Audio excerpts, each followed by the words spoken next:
Good evening and welcome to the Barbados Entrepreneurship Foundation's webinar series, From Idea to Success. My name is Sade Jemmott and it's my privilege to be your moderator this evening. Just to give you a little background about myself, I'm an entrepreneur, attorney at law, and business development consultant with over 10 years experience advising entrepreneurs and MSMEs. I've sat on the BEF board since 2014, serving as mentorship and networking pillar champion, representing the BEF on the National MSME Steering Committee, and spearheading Project X, our crowdfunding initiative. The BEF has been in existence for the past 10 years, and many of you may be familiar with the organization from the $20 challenge. This webinar series closely aligns with BEF's broader mandate to help support and create an entrepreneurship culture in Barbados. Its objective being to provide an online forum for practical and hands-on discussion about the journey of entrepreneurship. It is in this context that I wish to kick off this evening's webinar entitled Formalising Your Idea. With me tonight, I have Melanie, Brittany, and Selwyn. Melanie Jones is an attorney at law and managing partner in the Barbados office of Lex Caribbean.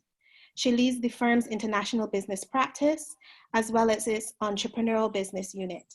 Melanie also founded and leads Lex's two sister entities, Lex Caribbean Corporate Services, Inc., which is licensed to conduct corporate services pursuant to the Corporate and Trust Services Providers Act, and ISM Sponsor Services, Inc., which has been certified by the International Securities Market of the Barbados Stock Exchange as one of 5 approved listing sponsors in Barbados. Brittany Brathwaite is a national labor policy contributor and practicing regional consultant. She is trained by the International Labor Organization's Training Center in Italy and the International Organization of Employers as a global employer young professional in Madrid, Spain. She is a sitting member of the National Human Resources Development Council of Barbados and continues to execute projects with the Caribbean Employers Confederation and the Regional Office of the International Labour Organization. Selwyn is a serial entrepreneur and has been working with startups for more than 10 years. He founded 10 Habitat, which focuses on developing investor-ready ventures and helping to create a nurturing environment for the growth of entrepreneurs. He's also the founder of the Caribbean Startup Summit, working to empower regional startups. Welcome to all of you and welcome to everyone who is following online. Before we start, I want to remind everybody who is following us on Facebook as well as via the Zoom webinar, please feel free to use the chat to place any questions or comments and we will pose them to our panel. To start us off, I want to begin with Melanie. Melanie, most entrepreneurs sometimes don't even know, they have an idea, they're not sure where to start.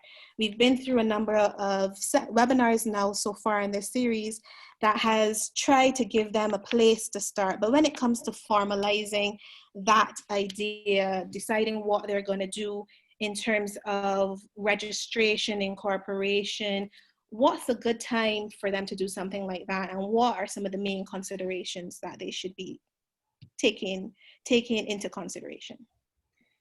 Thanks for that question, Sade. It's really great to be here tonight. I wanted to say that I'm a realist and a pragmatist. And so I'm well aware that a lot of seed entrepreneurs start from a place where they have to be making decisions every day about how to spend money and how not to spend money. And so it can often be difficult to say, okay, I'm going to divert this amount of cash, which I could put into developing my business. I'm going to divert it into undertaking some formal legal procedure like incorporating a company for my business. I can do what I do without a company, but I really need this money at the moment to develop the business itself. So it is difficult to prioritize something like an incorporation process where at the very least you have to pay some fees to the government if you are very low on cash and if you have other cash imperatives. However, there are other considerations which will urge you in that direction. And one of the most important of those is the management of risk. So if your business is at the stage where you may be undertaking legal obligations to someone, even if you have only one customer or one client, but if you could be undertaking business with them, and as a result of that, you could end up with some liability, then having a company in place protects you and your personal belongings and your personal money from any financial grab that your customer or client could make against you if you are liable to them in any way.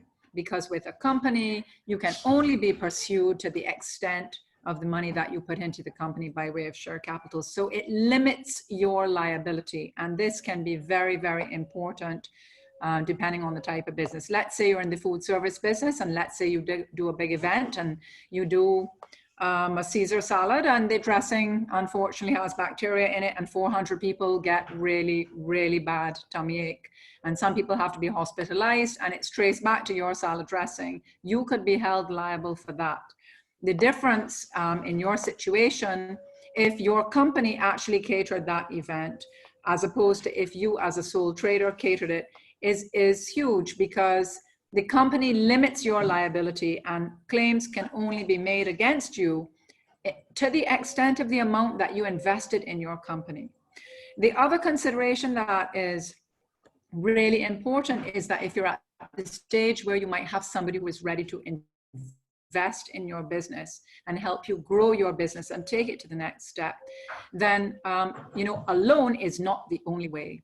Often somebody may say, what I really would like to do is put the money in now and get some upside. I want some shares. When you really start making cash, I want to reap some rewards according to my shares. Now, if you don't have a company, you can't be giving anybody any shares. So that's a really important consideration as well. Are you ready to take on board an investor? And if you are, then it's time for a company. I am really, really glad that you went beyond the liability point, which I think was very, very well made and went in the direction of investment. Now, I know I have spoken to Selwyn quite a bit on this topic, where we talk about the difference between debt financing and equity financing. And I know he definitely has some strong views on this point. So I'm going to throw it over to Selwyn here. Thank you, Sade. And it's a pleasure to be here. It's really a challenge that a lot of startups face in not just Barbados, but the region. And part of it is because we've created an entire system that facilitates debt financing for startups. And it's one of the worst things that you could ever do to start a business. You don't want to start a business with debt, because starting a business as it is very difficult. And the moment you take on debt, that clock starts to tick. And so it compounds the risk and the pressure that the entrepreneur is under to pay back that loan. That's why it's always good to first start with your own money, or with some kind of angel investment. Now, the challenge, of course, is that most entrepreneurs are very excited and committed to their idea and are not entirely comfortable with giving up a piece of it. So they're much more, gung-ho about owning 100% of 10 cents than owning, 20% of $1,000, And what we need to be able to do is to understand that investment is really about how can I, with taking on this money, move from where I am to where I ultimately want to be, and would this investor bring that? Because there's a difference between investment and investor, because there's dumb money and there's smart money, right? So right. If you can bring on an investor that's not just putting his or her money behind you, but it's putting his or her contacts, access, advice, experience, that's what you want to be going after, right? And so when you talk about starting a business, one of the first things you want to do is to explore, am I building a business for myself, or am I building a business to scale, right? If I'm building a business to scale, then investment has to be one of your priorities.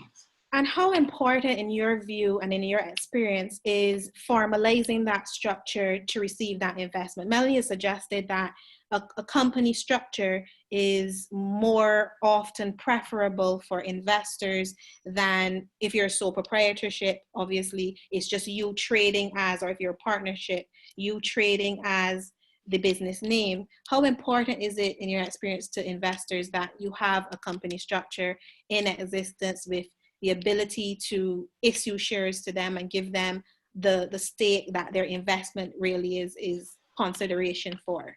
Right. So any investor worth their salt would not invest in a company that's not incorporated, right? In fact, there's no real means to do so. Right. Unless it's your great aunt, your mom, or your godfather that wants to see you succeed and says, here's 10 grand, or here's $500, you go do this, and whenever you make the money back, then you can pay me. Well, that's cool. That's not investment, right? That's a helping hand. But when you're talking about investment, you want to be able to have a formal structure in place to be able to provide a level of security that investor needs to be able to protect their investment, but also it creates a vehicle for them to exit when they're ready to be able to get the return and move on, right? And there's no other structure to really do. I mean, there are other structures, but still, that company still needs to be formalized. So before we move to Brittany, and I definitely want to come to Brittany on some of the setup that is required for an entrepreneur or MSME that intends to employ people. But Melanie, you referred to the cost. Just for the persons who may not be aware, can you give us an indication of what the cost of incorporation would be on average in Barbados?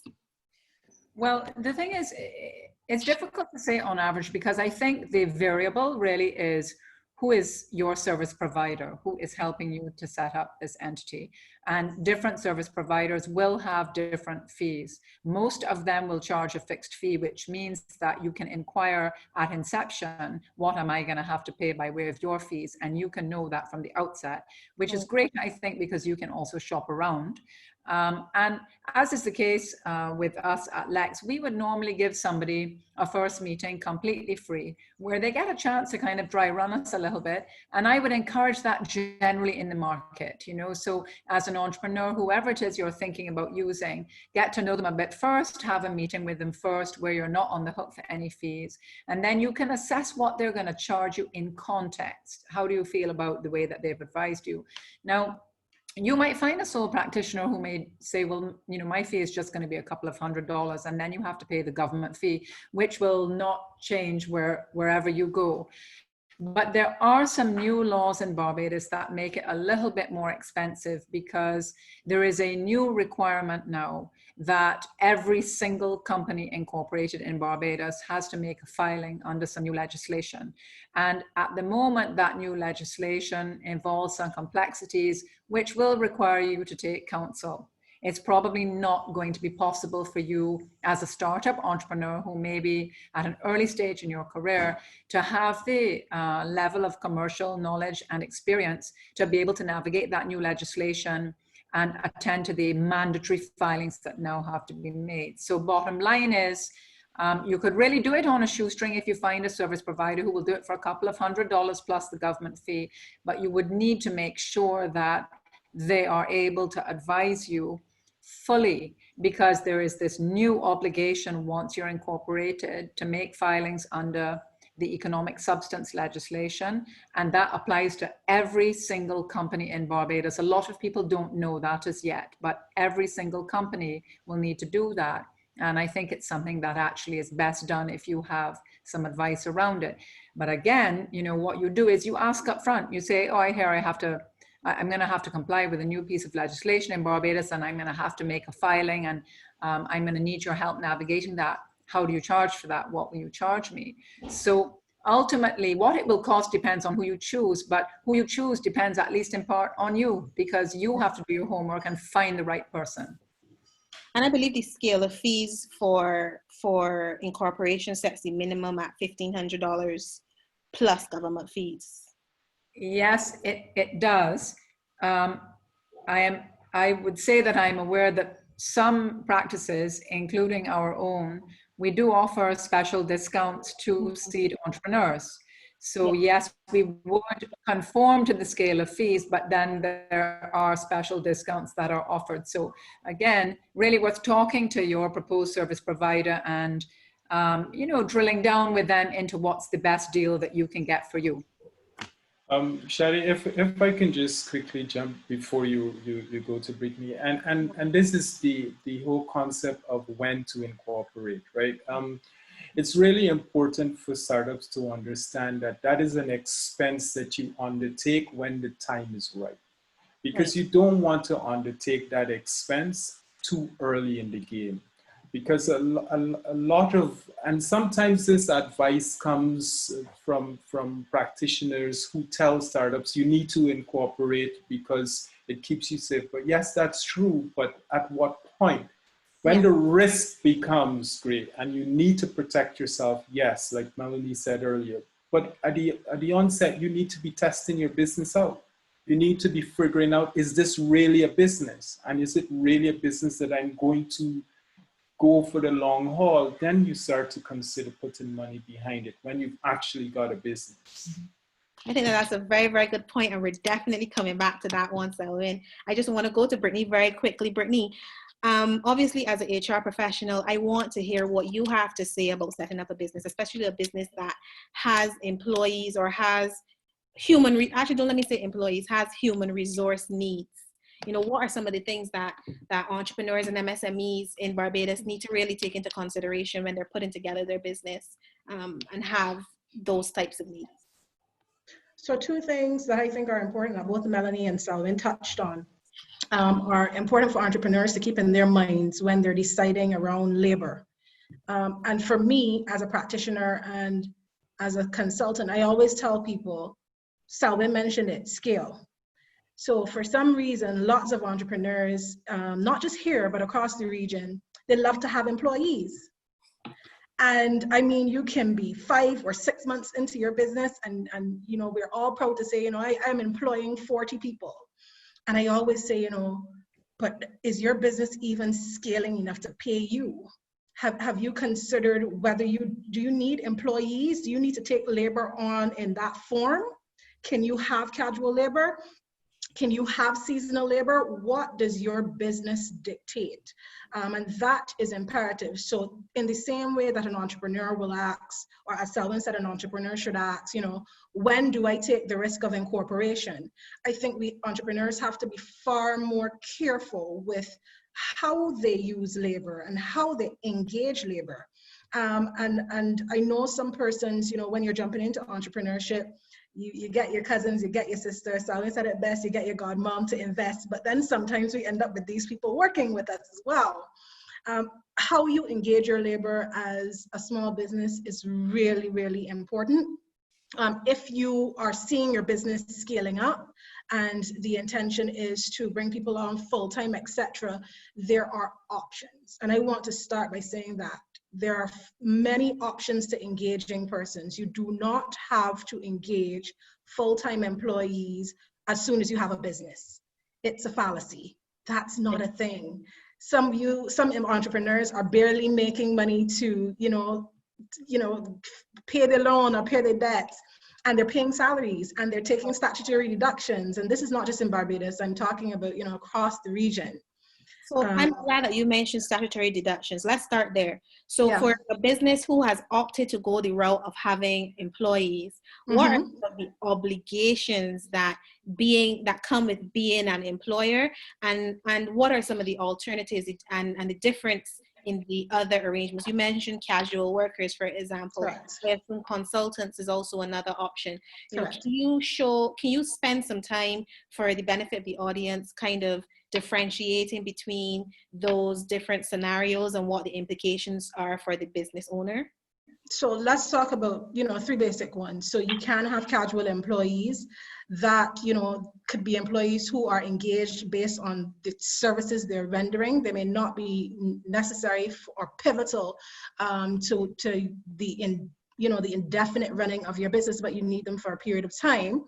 And with a casual arrangement, if you have a properly constituted contract, the statutory deductions are not required.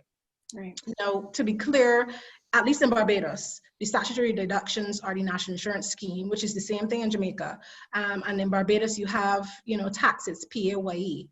Now, getting into the nuances of what's the maximum threshold for NIS, etc., and PAYE, maybe a bit too detailed, but those are your basic statutory deductions in Barbados, PAYE, NIS.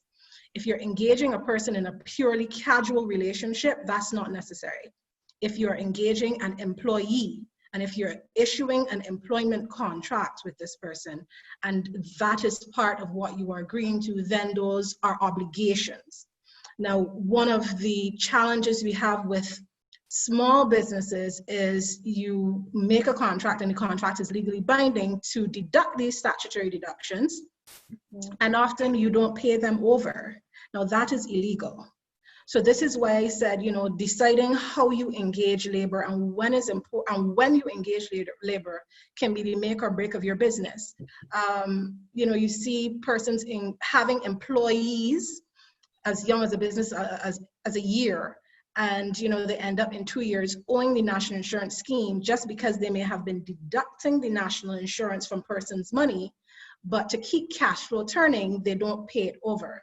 So if you are deducting statutory deductions and you're not actually paying those into the statutory agencies, I mean, you're killing your own business. So again, going back to the core of what I said, explore options first. It's great to have labor, but not everybody needs employees.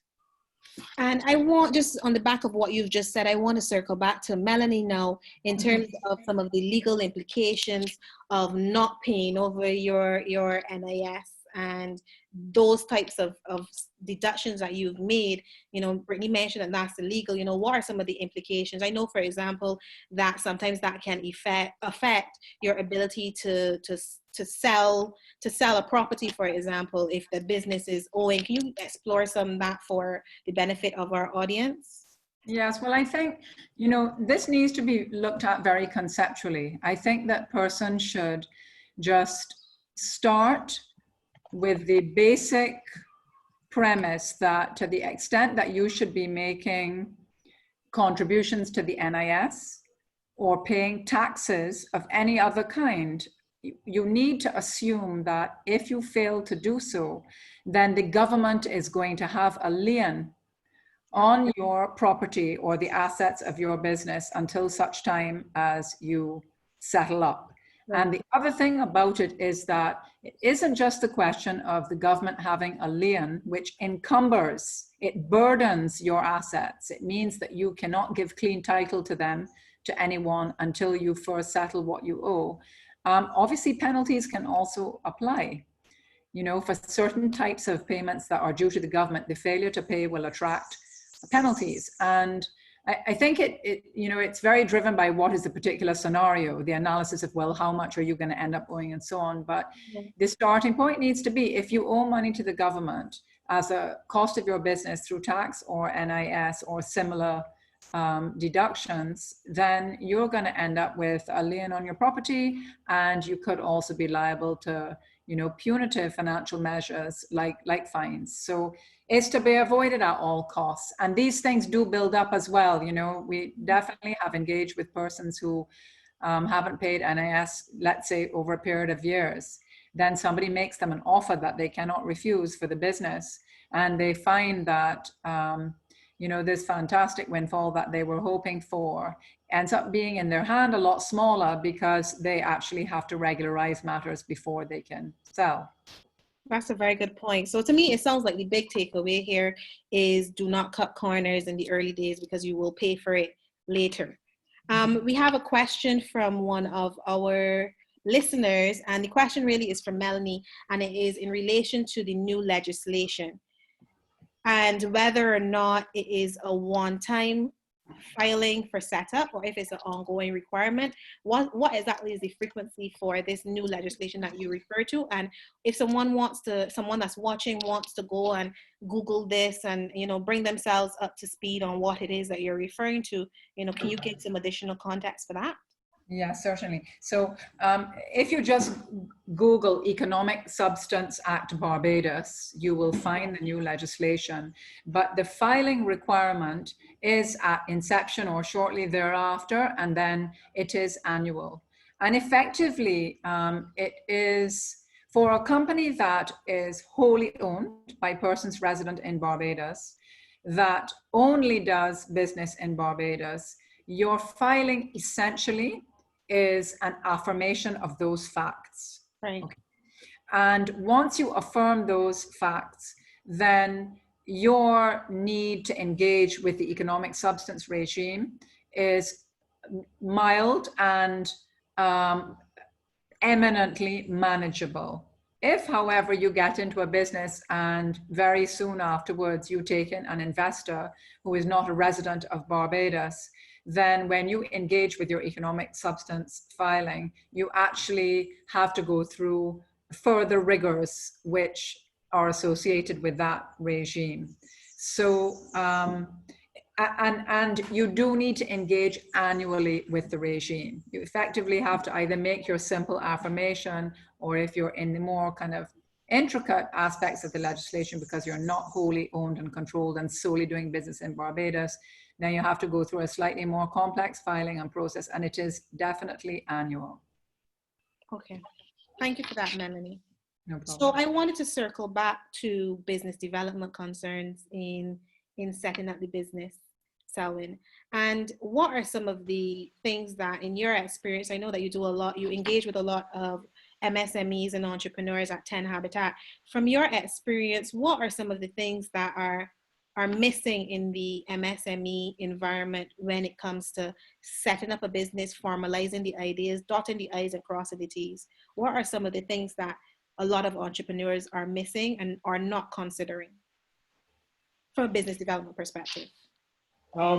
So a couple of things. The very first one is to understand and appreciate that businesses are built by teams and not individuals. And so oftentimes we have, the majority of startups are 1 or 2 man operations. More often than not, they're 1 man operations, and they try to do it all, right? And that's a recipe for failure. So you've got to get into the habit of exploring the notion of, if I want to be successful and I want to move this business forward, then I need to start to look at how I build my team. And that team does not necessarily require you having to take on employees, right? You can have co-founders, you can have temporary team members, you can have persons that work with you for a bit to help you get the idea to the next stage, and then they move on, but they're helping you move it forward. So that's one of the big issues that persons overlook when they're trying to start their businesses. And there are a number of reasons why. Some of it cultural, some of it has to do with trust or lack of trust. Some of it have wanted to hold their ideas close to their chest. Some of them thinking that, you know, they're supremely talented and can do it all themselves. But we have to be realistic and understand that, you know, if you want to do, every successful business that you admire and you aspire to was not built by an individual. Right. You may have a front man or a front woman that's done a lot of the work, but they didn't do it themselves, right? The second thing is knowing the customer, right? A lot of, and I say this to entrepreneurs every time, people don't buy products or services, they buy value. And so understanding that you are seeking to create value for a particular customer and who is that customer, and seeking to understand really well who that customer is, allows you to determine what type of business you need to build, how you need to structure it, what you're going to need to require to scale it, and what type of team members and staff you will need to surround that business with in order to deliver that value. If you don't understand that that's what you're doing, you will make a lot of mistakes, right? And some of those mistakes go back to what Brittany was talking about. You know, because your auntie and your good uncle and your close nephew helped you, you're going to bring them on as team members, and they're going to be your first employees. Those end up being recipes for disaster too, because they're not best suited for what you're trying to do, right? But the only way you know that is when you start to understand, what am I building? And more often than not, you're not building a product or a service.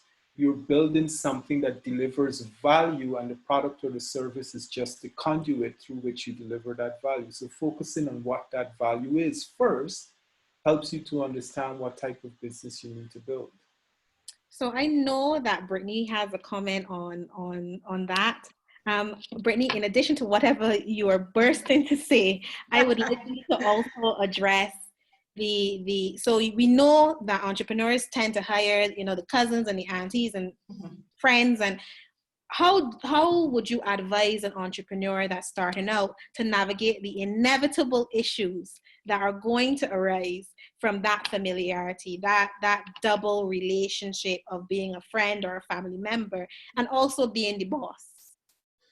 I think and even as an entrepreneur myself, one of the hardest things I've had to learn is what Selwyn would have mentioned a short while ago, and I learned it very well, not too late, but a little late, which is do what's best for your business and for your customer. And if not having my mother there shouting at me about what's right and what's wrong is best for my business, then I have to make that call. And you know, sometimes culturally it's very difficult. So, you know, I had a webinar last week that looked at the statistics of the informal sector versus the formal sector in the Caribbean versus North America. And we're talking about, like, in Barbados, we have an average about 30% of our sector is informal. And it's a lot of these smaller things that are impediments to our people formalizing their business, you know, starting the business with, you know, an injection of funds from people, and then those people not being the best fit for my business, but keep going just because, you know, they gave me the money, and I now owe them a ton of vacation money, and I've not paid the NIS and all of this, so I just kind of have to roll. Those are the smaller things, and they become big things because the cost. I always say for entrepreneurs, if you don't watch your labor costs, your vision can become, obliterated. So you need your teams, but how do you need your teams? And how best do your teams fit into what your customer needs? Once you answer that question, I think you go a long way before jumping too far ahead of the game. So I see Melanie nodding.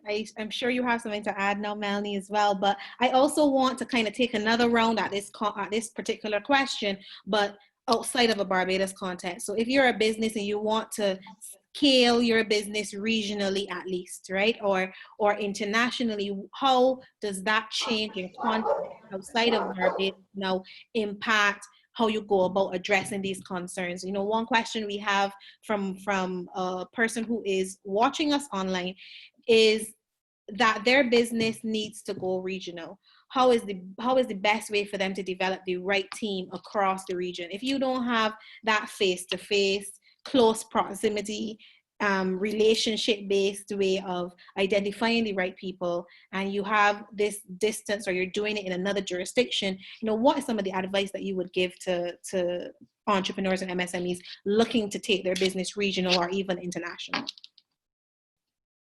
For all of us? Yes, I want everybody to answer it, but I'm going to start with Melanie, and we're going to go all the way back around to you, Brittany. Cool.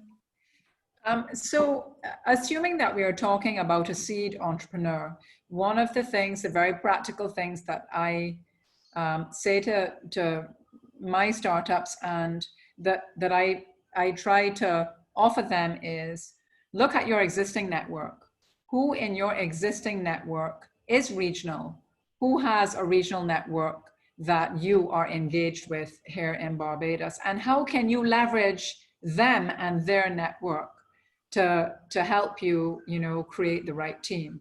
So, and that's really important, because I think so many fabulous relationships develop because you know me, you tell me what your need might be and where it is, and I say, oh shoot, well I know just the person for you in Grenada or wherever it is. Or I say, I don't know, but have a really, really good friend who's been in business there for 35 years. And I bet that person could point us in the direction of, you know, a couple of people that you might approach. And of course, the internet being what it is, it's really easy to do a lot of research on persons, even before you determine whether you wish to approach them, whether you wish to disclose your hand, tell them about your business, and so on. So I would say, you know, leverage existing human relationships and existing networks that you are tapped into, because those networks may sprawl into the markets that you're interested in expanding, but also do your research.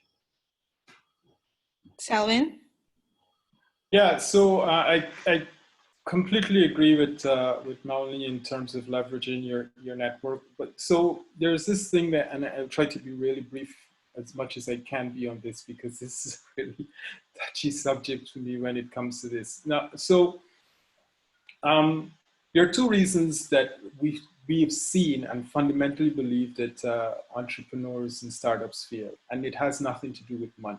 The two reasons is the inability to execute on their great ideas and poor access to effective networks, right? Because they try to do things that don't have the skill set to do it, and that's why it fails, right? But if they've got access to those networks to offset the capacity deficits, the skill deficits that they have, they're able to gain better executed ideas. Now, one of the things about building effective teams for your startup is first, and I mentioned it earlier, is first knowing exactly what business you're in and understanding the value you're trying to create, and now what type of individual you need to have as part of your team that can deliver that value. Because your network can help you identify persons, but they can also help you identify real screwed up people that will screw up your business. And I'm just being really real. The thing is, you need to know what is, one, the personality type, what is the skill type, what is the type of drive that you need in this person, because I want to create this type of value for my customers. And so knowing what that is first helps you to vet the fit of the business. The second thing is test first. So do not hire someone right off the bat. Give them a project, give them an exercise, give them something to test them out first to see how they gel, how they execute, how they fit within the culture before getting yourself tied up. Because, you know, course correcting after you've made a mistake on a bad hire is a lot of work, a lot of work. Brittany? Yeah, so I would say, even though I was here saying, you know, don't go for employees off the bat, you employ proper employment strategies off the bat though. So even if you are having somebody on for 2 weeks, you ensure that you put that person through the rigors, because what they're doing in 2 weeks could be fundamental to what your business offers in 2 years. So what Selwyn was saying is critically important. The same way that you would manage talent in an organization with 1,200 people is the same way you manage talent in your startup or in your MSME. That talent is critical to you getting your job done, so you manage that talent in the same way, even if it's regional talent. And I would say one of the underutilized things I find entrepreneurs don't properly tap into would be organizations, and organizations like the BEF similarly across the region. Because sometimes it's harder, you know, for individuals who may not have a great individual network, but sometimes literally picking up the phone or sending an email to like organizations can open a world that it would be unbelievable to you. So connecting with those organizations through the region and finding out through them, you know, do they offer services that can help you source the talent that you're looking for, even if that talent is short term. You're looking for somebody to code, and somebody to code for you for the next 3 months. You can't find it here. You know, who in Jamaica can help me? You know, do I reach out to a university? go about recruiting in the same way you would recruit if you are hiring full-time.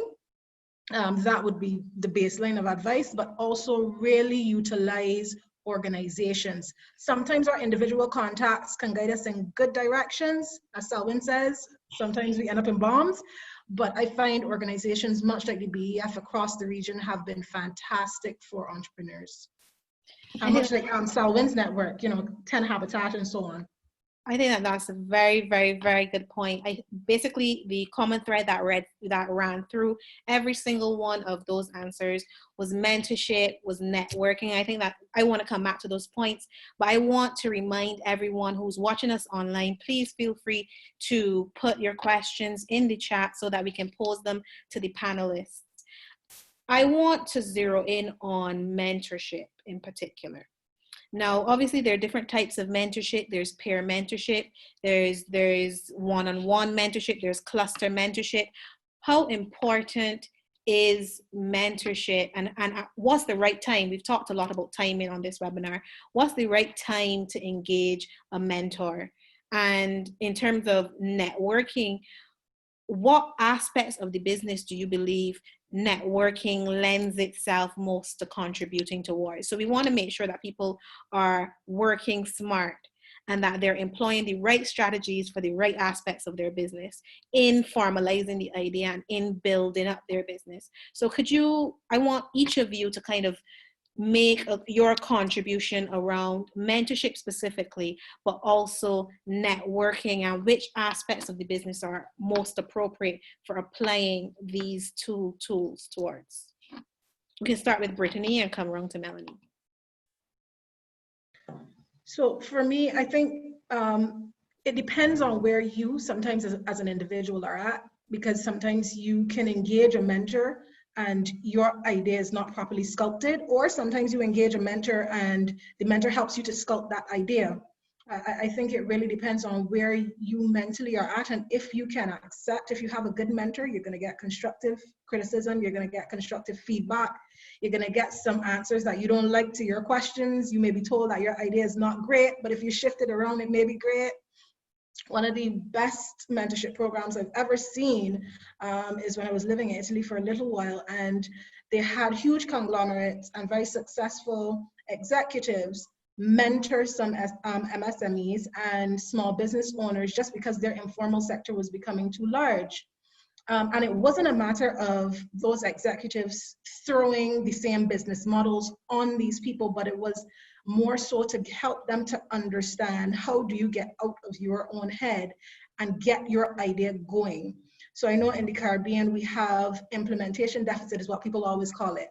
And I feel like sometimes entrepreneurs have that, without talking to anybody, they have that. So they have a fantastic idea, but how to bring this to life is one of the harder things. So I'd say as an individual, I engage with mentorship and with mentors and with colleagues. So a mentor does not have to be older than you. A mentor can be younger than you. A mentor can be your age. A mentor can be somebody that you bounce ideas off of that gives you good advice. So please don't think a mentor has to be the person who's successful and making a lot of money. The mentor could be the person you're building your business with. So let's break down how we see mentorship, and let's engage in mentorship when you are really ready, and maybe sometimes when you're not, but be ready for the hard feedback and the good feedback.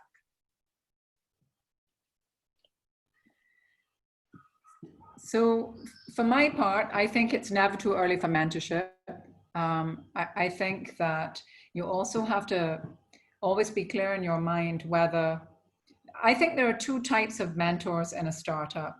You often find that people who are willing to put money into the business become your mentors, either because you recognize that they can be useful to you as a mentor, or because they proactively deploy into that role, not the least because they've put money in the business, so they have real skin in the game. And I think that recognizing, okay, this mentor is in the skin in the game bucket is very important. And I think that you should combine that category of mentor with at least one other mentor who does not have any economic interest in your business. Maybe they are interested in you as a person and invested in your success. Maybe they are just captivated by your business idea. But whatever it is, you should not only have mentors who are economically invested in your business. You should make sure that you have people who are able to be a little bit more objective than that, because they are not looking to protect just their investment, or that is not maybe at the forefront of their agenda. The truth about investors is that, you know, you can't always be certain that an investor has the best interests of the venture as a whole in mind. Some investors see that if they guide you a certain way, it may work out for them in the short term, and they may be less concerned about the long term. And I don't mean to discredit investors at all, but investors are business people. People who have put in anything other than so-called love money, they're in it, you know, to make some gain. And so they will mentor you with that perspective and that priority. You need to combine those kinds of mentors with the other kind, the ones that do not have an economic interest in your business. The other thing is, sometimes you have to convince somebody to be your mentor. They might say, I'm just too busy. I just can't take it on. But you often can identify somebody, and you just know that with their inputs, you can do something magic. You just know that they are the right mentor. And sometimes you have to negotiate and persuade, and you have to be your own advocate to make sure that you get mentorship from the person or persons who you feel are the right mentors. The last thing I say about mentorship, and I feel very moved by this reality. I take mentorship personally when I am involved as a mentor. What I have learned is that it is a wonderful exchange. There is a reciprocity of effort and reward in mentorship. Don't feel like you're asking your mentor to do you a favor all the time ongoing. Remember that you are adding value to the life of your mentor as well. It is a wonderful exchange of energy and experience, and it can be very stimulating for both parties. So go with confidence, and be persuasive and be your own advocate when choosing your mentor, working with your mentor, convincing them to stay on, convincing them to take the job in the first place. Selwyn, do you have anything to add? Yeah, so I agree with Melanie that you're never too early to take on mentorship, but there are a few distinctions, right? So the first thing is, I believe that mentorship begins with you, the individual, because you have to prepare yourself to take on the advice and not so flowery comments that you will receive. The other thing is that mentorship can come in many different ways, right? And one of the easiest ways to practice the art of preparing yourself for mentorship is to talk about your idea. People don't talk enough about what they're working on. They don't share what it is they're doing. And because of that, we have a development cycle that is far too long than it needs to be. What you're trying to solve, somebody's already solved it, figured the problem out and moved on. Talk to people and you will be surprised at what someone that you never thought could help you can give you. So that is mentorship. That can come in so many different ways. The other thing is, don't get hung up on one mentor. Try diversify your mentorship, right? So try to get as multiple pieces of advice from varying degrees, because you never know when that spark of brilliance will come or where it will come from. The last thing I want to mention is this. So I preach this all the time. Systems don't build businesses, people build businesses. So make sure you got a mentorship for the person, for you. Work on you. Make sure that person is building you up and making you the type of person that can build the type of business you want to build. Because when you just take on mentorship just for the business, oftentimes when it hits, you hit a roadblock, you have to dig really deep to get past that. Who's helping you through that? And sometimes the business mentor can do so, but make sure that they're filling you up too. Right. So that's my bit. Thank you very, very, very much. I want to use the last 10 minutes of our webinar. This hour went by so quickly to answer some questions that have been coming in as you were speaking. This first one is for Melanie. How do you make the affirmation and what is the cost of it? Okay, so there's actually a form. The legislation is very new, and there have been some kind of demos in the industry to kind of show people what it's going to look like, the online interface. It has been, the interface itself has been carefully crafted by a firm that is building these economic substance interfaces all around the world. It is a good interface. I've been through it in some detail, but it determines, it's like a form with a bunch of fields that you have to complete. So this is why I say, at least initially, you may want to work with somebody who is familiar. The platform will allow for business people themselves to actually become registered on the platform so that they can file their forms themselves if they like. And I think that's great. I think if you work with somebody initially, maybe to do your first one, and you empower yourself by going through the process with them, then subsequently you could be registered on the platform and you could do your filing. If you do that yourself, it really isn't going to cost you very much money. It will cost you time. But if you are going to use a service provider to do it every year, then I imagine you're going to have to pay them for their time. And again, that depends a lot on who is your service provider. Depends on how complex is your business and how much information do you have to submit in order to respond adequately to the form. So some of it is driven by your own circumstances. Thank you. The next question is for Selwyn. What is your advice to someone who has a passion for a particular business idea, but there are a number of other successful players in the game? Find a problem that the successful players in the game are not solving and go after that. That's what you do. It's as simple as that. You can, regardless of how many players in the market, there's always some problem big enough, painful enough, that's not being solved effectively. Find that and go after it and convert your passion into a solution to solve that problem. Brittany or Melanie, do you want to offer an answer to that question? Is there anything you want to add to Selwyn's very succinct response?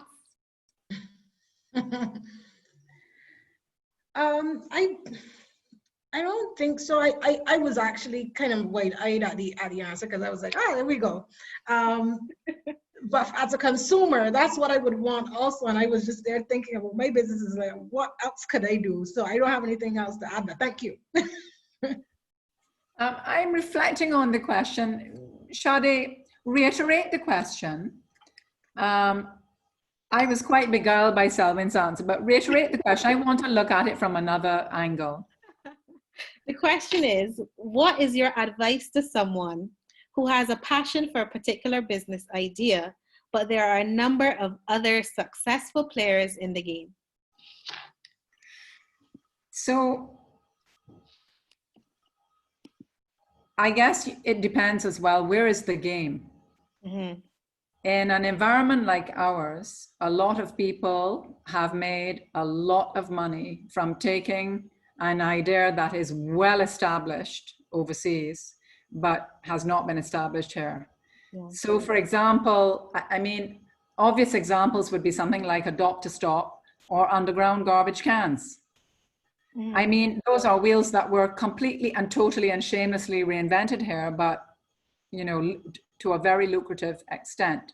So if you're looking at the globe and you're saying there are a bunch of people who are in this area, but it has not been implemented in Barbados, and I am a Barbadian and I really know how to tailor this idea so that our iteration of it will be very, very helpful and will solve a problem or meet a need here, then there's still an opportunity here.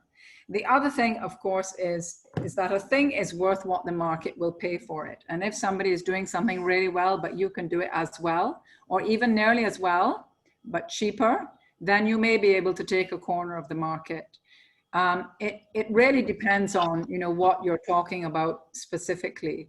But I think that you need to look at these things from all angles. You do not necessarily have to abandon your passion, but you have to make sure that you can differentiate the way in which you execute on taking it to the market. I think differentiation, if you're in a market where your passion is being worked with already by others, is there a way for you to differentiate it and monetize it, notwithstanding that there is competition in the market already? Thank you for that response. And that actually sets me up quite nicely to say to everybody who is viewing that our next session is going to be on marketing your idea. So once you've identified that differentiating factor, we're going to help you consider some of the things you need to look at in taking that idea to market and making sure that you connect with the audience that you want to convert into being a client or a customer. Now, before we go, in the next 4 minutes, you each have a minute to give your parting words. If there was one more thing you wanted to leave with the audience, what would it be, Brittany? So I would say, you know, don't jump in too fast with the labor and be careful on how you engage. But I also wanted to add, if this pandemic has taught us anything, it's once you do formalize your business, that you do it properly. This pandemic has left so many entrepreneurs who have not properly formalized their business, just, you know, lost in the wind across the world. So I would say be cautious in how you engage your labor, how you go about doing it. Ensure that if you do engage them in a way that, you know, is cost intensive, that you ensure you're taking your statutory deductions and making those and submitting them to the relevant agencies. And if you are at the point to formalize your business, go about doing so properly, so your business is not hurt, or you particularly are not hurt in the worst way, not by a pandemic, but it could be by anything else. Thank you. And just to clarify for anybody who's listening, Brittany is referring to the fact that a lot of small businesses were not registered. So they were in the informal sector. So many of the relief packages that have been implemented by the government, they just are not eligible for that relief. Selwyn, parting words? Yeah, so first I want to say thank you for having me on. It was an absolute pleasure to share the chat with these esteemed colleagues and thought leaders here in their various fields. I want to say one thing to entrepreneurs is that building a business is hard. Join a community, build community around you so that you can get the type of support that you need to take that journey. And we never really got back to it, but try to delay incorporation as long as possible so that you don't spend the money ahead of time when it's not necessary. But when you're ready, there's always Melanie. Melanie, what do you have to say? Not necessarily in response to Selwyn, but you have the last word. So I think that, you know, as we think about formalizing our business, I think that this is an area that if you are a seeded entrepreneur, I think it is an area that you really, really should take advice on. We talked about mentorship. I also talked a little bit about, you know, choosing the right professional advisors, not necessarily legal advisors, business advisors, but the whole decision around should you formalize or not? And then if you should, what does that look like for you?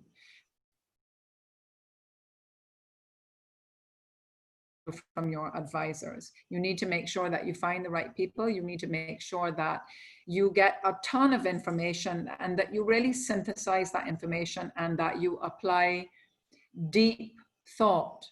Because the thing about formalizing your business is that once it's formal, it's hard to unformal it. You know, once you set a company up, if you want to get rid of that company and you want to do it properly, you have to go through a whole dissolution process and so on. And of course, there are other obligations. You know, if you have a company, you have to start registering for things and so on. So it's really important that you do it on an advice basis and that you don't hold back in terms of the advice that you take, how demanding you are. Make sure you get everything you can get from your advisors to help you make the right decisions about formalizing. You should not be on your own. Thank you very, very much, Brittany, Selwyn, and Melanie. You've given us a lot of food for thought. I want to thank all of our viewers online for participating.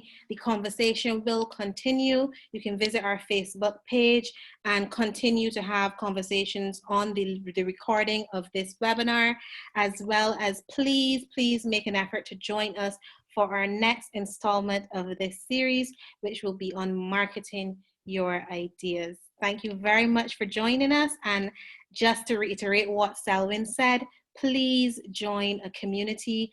There are lots of MSME stakeholder groups that are available. The BEF is one of them, and we will be happy to have you. Thank you.